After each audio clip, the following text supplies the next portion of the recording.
Ever get that feeling? There's this whole hidden machinery behind every choice we make. Like, what really drives us? That's the kind of stuff that I don't know about you, but it keeps me up at night. And I think today we're going right into the heart of it. Like, what shapes our behavior and decisions at the most fundamental level? It's the tussle, isn't it? I mean, Yeah. the timeless one. Mm. What makes us us? And it really does bring together some of the biggest questions out there. Free will, how that connects to when we hold people responsible for their actions, and the real story behind, like, our nature versus how we're shaped by our experiences, Hmm. especially when we look at something as serious and complex as violence. Yeah, Yeah. exactly. And we've got a fascinating kind of collection of thoughts here.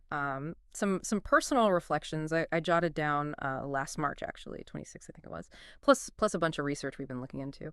And our goal in this deep dive is to really try to get a handle on all these different ideas about free will, about moral responsibility, and then we'll explore how both our innate characteristics in the world around us, how those things mold us. And hopefully by the time we're done here, we'll give you a much clearer, more insightful take on these topics that I think a lot of people find confusing.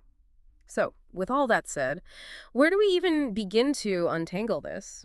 Well, I think a good place to start is with this idea of moral responsibility. What does it actually mean? Like when we say someone is morally responsible for something they've done. Okay, moral responsibility. It feels like, I don't know, who deserves a thumbs up or, Yeah. a side eye for something they've done. Yeah. But how does that connect with whether we actually have a real say in our actions, like this whole free will thing? That's exactly it. It's really about, at its core, holding individuals accountable for their actions. Hmm. And the really fascinating thing is how these different ways of thinking about free will directly impact how we actually define moral responsibility. Like they're kind of inextricably linked. So there isn't just one definition of being responsible, basically. It's not that simple. Right. That makes sense. Walk me through some of these viewpoints, these different viewpoints. Let's start with libertarianism. This perspective basically argues that in order for you to be truly morally responsible for an action, you must have what they call libertarian free will. Yeah. So this genuine ability to have chosen a different path in that very moment. So picture this. I'm at a party and I say something really clumsy, right? Hmm. A libertarian would argue that I'm only truly responsible for that awkward comment and maybe deserve, I don't know, a cringe moment or two, only if I genuinely could have chosen different words right before they left my mouth. You got it. For a libertarian, moral responsibility is completely tied to your intention and that real capacity to have avoided doing what you did. They say praise or blame are only justified when you have that control over your choices, that authentic control. The key takeaway here is genuine alternative possibilities. Got it. It does feel kind of intuitive, right?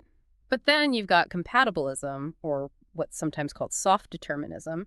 How do they see this connection between free will and responsibility? Well, compatibilists have a different way of looking at it. They would argue that free will doesn't necessarily have to be in conflict with determinism. That idea that, everything that happens is caused by what came before. So their definition of free will basically centers on your actions stemming from what they call internal causes, things like your desires, your intentions, your beliefs. So even if my intense urge for a double cheeseburger was in some cosmic way predetermined, a compatibilist might still say I'm responsible for ordering it because it ultimately stemmed from, I don't know, my internal desire and my hunger. Exactly. They attribute moral responsibility to actions that are driven by these internal motivations, even if those motivations themselves might be part of this larger chain of determined events. Now, a really important point here, and one where they clash with libertarians a lot, is that compatibilists don't believe you necessarily had to have a genuine alternative in that moment to be responsible. As their sources point out, critics would say, this doesn't really capture that sense of real choice that the libertarians emphasize. Right. It's almost like saying you're free as long as you're doing what you internally want to do, even if those wants were set in motion years ago, right? Right. Okay, so what about the folks who think that free will and determinism are just fundamentally like oil and water? They just don't mix. Right. So that would be the position of incompatibilism. Yeah. And within that, specifically, hard determinism. They basically say free will and determinism can't exist together. If every action is already set by prior causes, then the idea that we could have acted differently is kind of an illusion our brains create. So under hard determinism, that time I, accidentally bumped into someone on the street, it wasn't really an accident in the sense that I could have avoided it. It was just the inevitable outcome of a whole bunch of physical events. That's the line of thinking, yeah. And if that's true, hard determinists would say that moral responsibility, as we normally think about it with blame and praise and all that, doesn't really make sense either. Hmm. Because individuals couldn't have genuinely acted otherwise. And this is why they, a lot of them, question the very basis of, like, our justice system and punishment and condemning people morally. The key insight here is that no one is ever truly blameworthy if this idea of determinism is true. That is a mind-bending view. It almost feels like, I don't know, it absolves everyone of responsibility in a way. But you Mhm. mentioned a skeptical perspective, which sounds like it sits somewhere else entirely. Yeah, and some philosophers, and one notable one is John Martin Fisher, offer a kind of skeptical view. They propose this idea that maybe moral responsibility doesn't actually require full-blown libertarian free will. They say that maybe a weaker form of control is actually enough for us to be considered morally responsible. A weaker form of control. So what might that look like? Can you give me a real-world example? So think of it this way. Even if your initial desire for something was influenced by factors beyond your control, right? You might still have the ability to recognize reasons why acting on that desire is wrong and then choose not to act on it. So this weaker form of control is really focusing on your capacity to kind of guide your behavior in response to reasons and values, even if the source of your desire might not be completely free in that libertarian sense. So it shifts a bit from, could you have done otherwise, to more of, is it appropriate to hold you accountable and apply consequences, like a reward for a good deed or penalty for a bad one? So even if the urge to, let's say, take credit for a colleague's idea was super strong and maybe had like determined roots, your ability to understand why that's wrong and not do it might be enough for the skeptic to say, you're still morally responsible for that action. Interesting. It's less about like having a completely open range of choices in the past and more about your ability to respond to reasons right now in the present, to think things through. Yeah, exactly. It's trying to bridge this gap between determinism and how we experience accountability every day. So I think the big takeaway from all this is that how you even define moral responsibility is really tied to your beliefs about free will.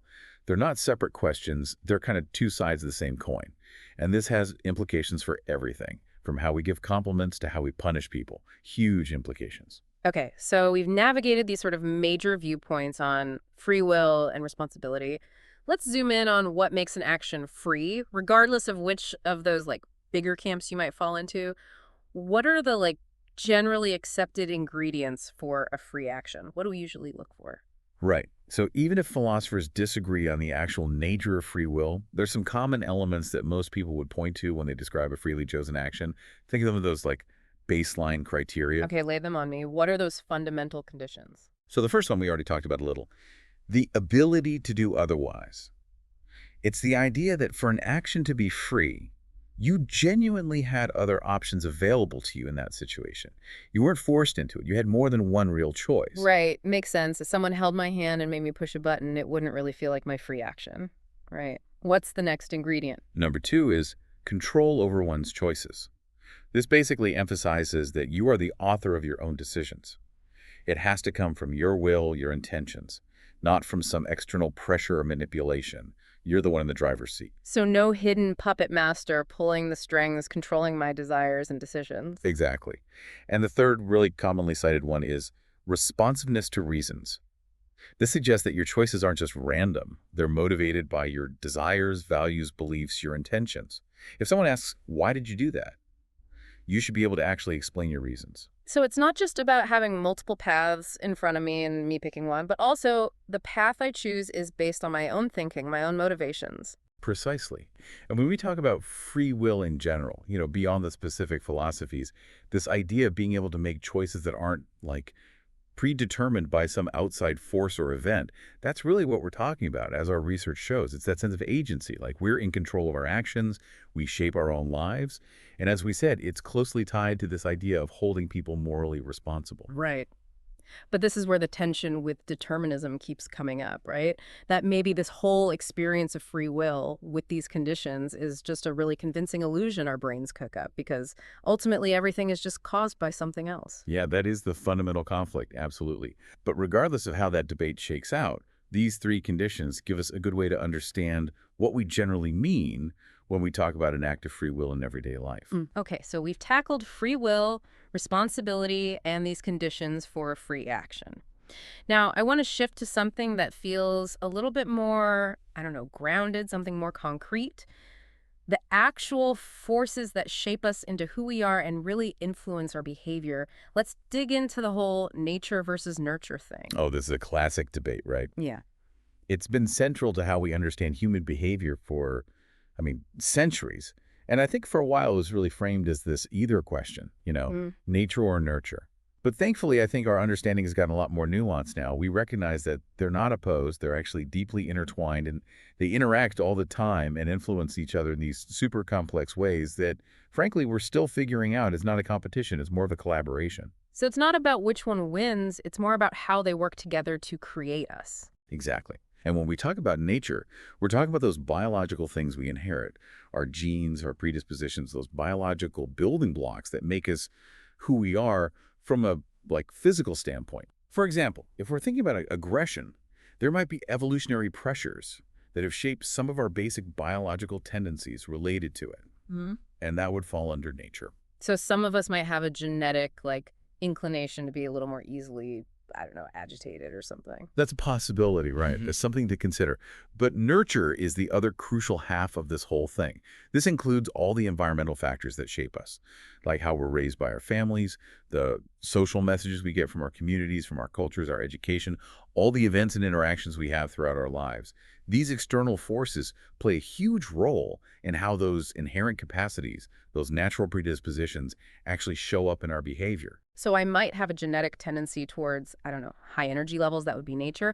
But whether that turns into, me being a hyperactive kid or a super driven entrepreneur or someone who just needs to run a marathon every weekend, that's nurture, right? It depends on how I was raised, the opportunities and constraints in my environment. Yeah, that's a great analogy.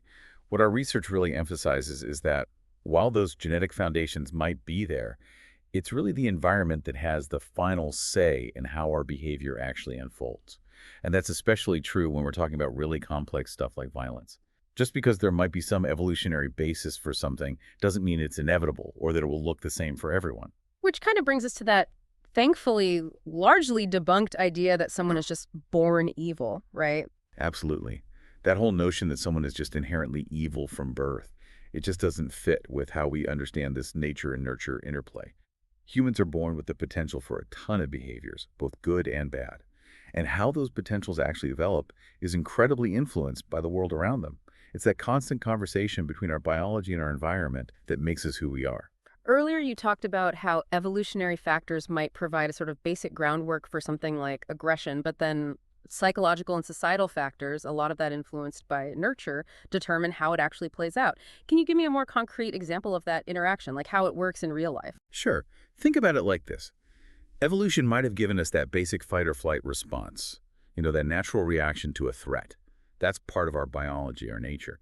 Now, whether that response actually turns into physical aggression in any given situation is hugely influenced by nurture, by things like how we were taught to deal with conflict as kids, the social norms about violence in our community, legal consequences for being aggressive.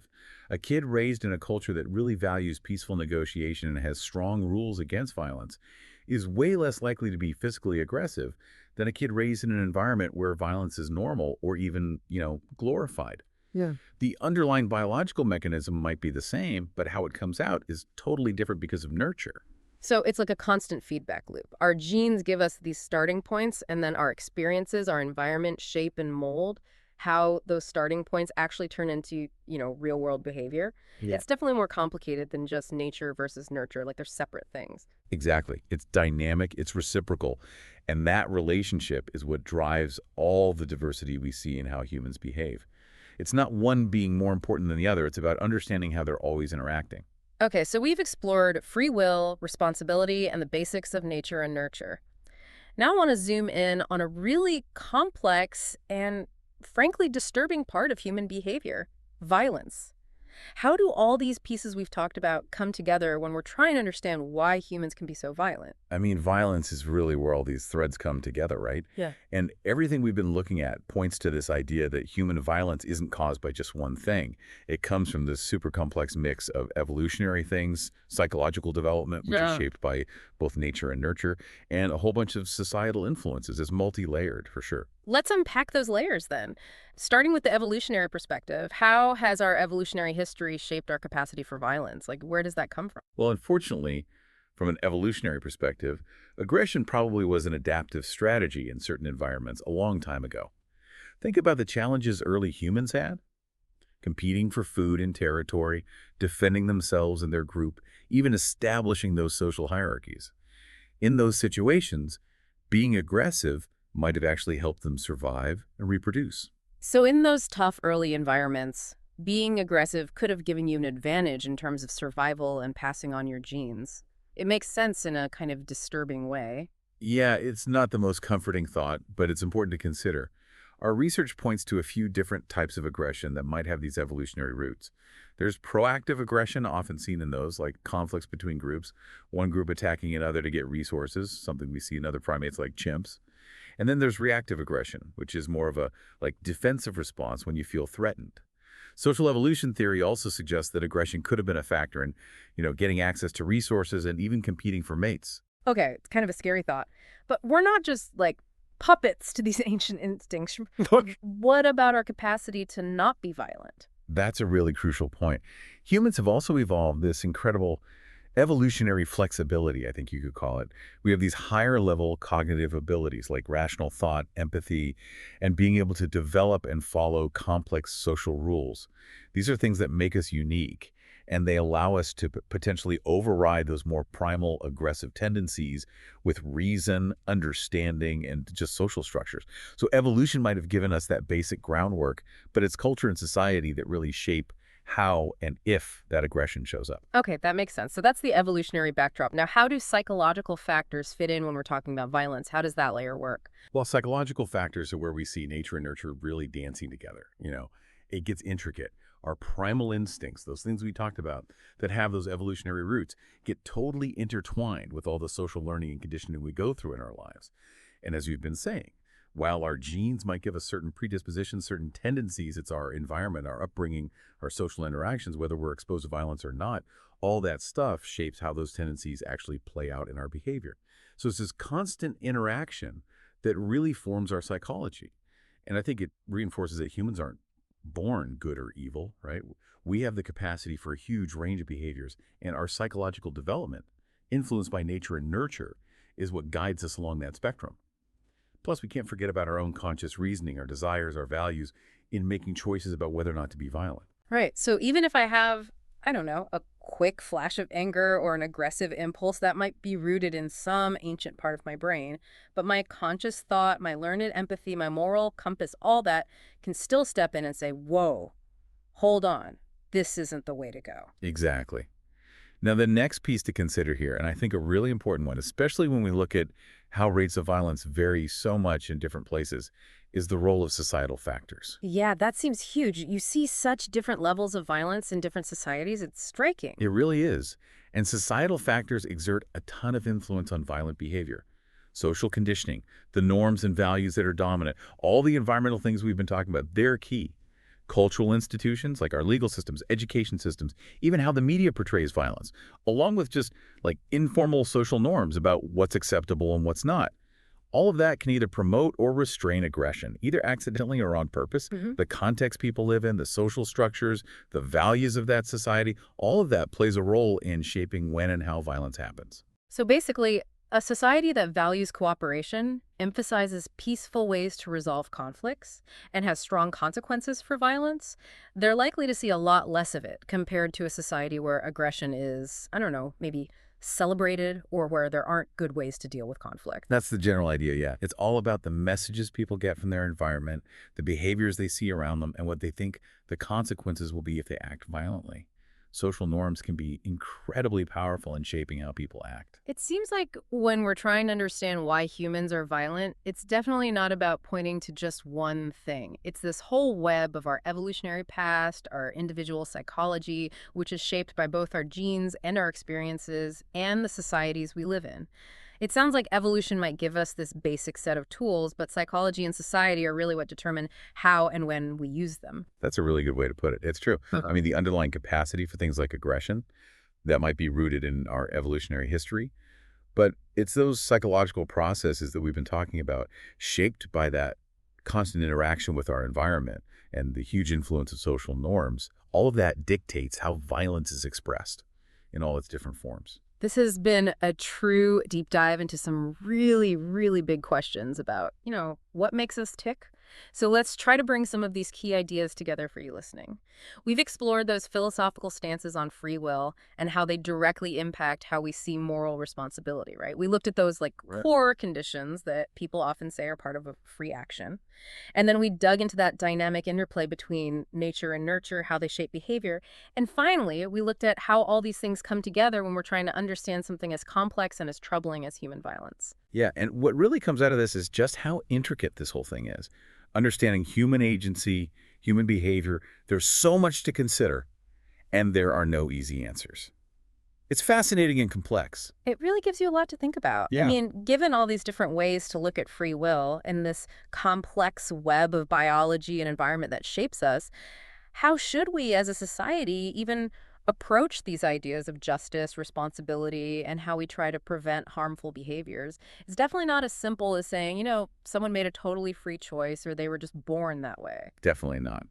And it makes us ask some pretty big questions about how we build our legal systems, how we figure out who's accountable, and how we even create programs to help people change and make communities safer. Hmm? It really challenges some of our most basic ideas about human nature. Yeah, it's a lot of food for thought for sure. Yeah. It might even make you rethink some of your own reactions to why people do the things they do, which is always a good thing. And hopefully it encourages everyone listening to keep exploring these topics, these big questions. Maybe think about which perspective on free will really resonates with you, how you understand what it means to be human and make choices in the world. Well said. Thanks for joining us on this deep dive. It's definitely given us a lot to think about.